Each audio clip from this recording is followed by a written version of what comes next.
এই ছবিটা হচ্ছে গড়বেতায় ঝাড়গ্রাম লোকসভা কেন্দ্রে যেদিন ভোট হয় সেই দিন গড়বেতাতে প্রণত টুডু বিজেপি প্রার্থী, তার উপরে হামলার ছবি।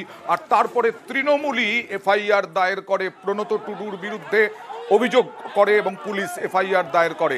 আর আজকে হাইকোর্ট কোনো কড়া পদক্ষেপ 21শে জুন পর্যন্ত নেওয়া যাবে না বলে জানিয়ে দিল। কথা বলবো প্রতিনিধি অর্ণবের সঙ্গে। অর্ণব, বিচারপতি অমৃতা সিনহা কি বললেন?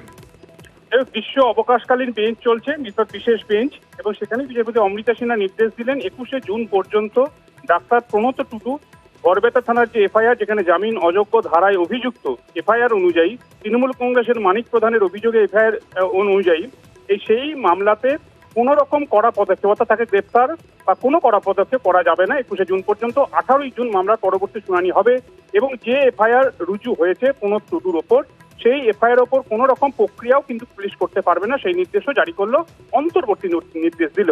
তবে একই সঙ্গে এটা আদালতের সামনে আসে, প্রণত টুডুর তরফে বলা হয়, আইনজীবী বলেন যে ওই দিন ঘটনায়, অর্থাৎ ভোটের দিন গড়বেতায় মঙ্গলপোতা গ্রাম, সেখানে প্রণত টুডুকে ঘিরে ধরে সেখানকার স্থানীয় একটি মব, প্রায় 200 জনের মব, এবং ঘিরে ধরার পর তাকে আক্রমণ করা হয়, তার মাথা ফাটে, এরকম অভিযোগ করা হয়।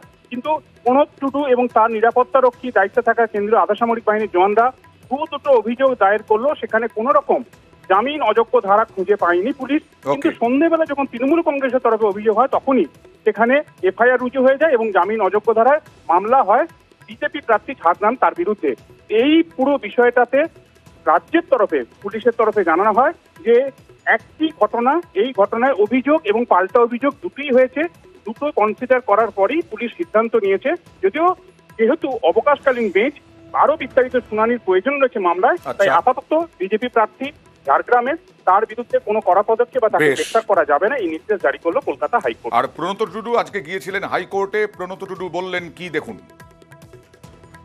বিজেপি ক্যান্ডিডেট হিসেবে ওখানে গিয়েছিলাম আর কি। তো সেখানে যাওয়ার পরে হচ্ছে যে কিছু লোকজন আমার উপর অ্যাটাক করে এবং তারপরে হচ্ছে যে আমরা সেখানে এফআইআর করি, কিন্তু আমাদের এফআইআরটা গ্রাহ্য হয়নি, কিন্তু উল্টে আমাদের উপরেই একটা কেস দেওয়া হয় আর কি। তো সেই কারণে আমরা এই কেস দেওয়া হয়, সেটা যাতে মানে জামিন অযোগ্য ধারাতে কেস দেওয়া হয়। তো সেই কারণে আমরা এসেছিলাম, হাইকোর্টের দ্বারস্থ হয়েছিলাম। তো সেখানে আমাদের পরে দিয়েছেন, রায় দেওয়া হয়েছে, তো আমরা এটাতে খুশি আর কি।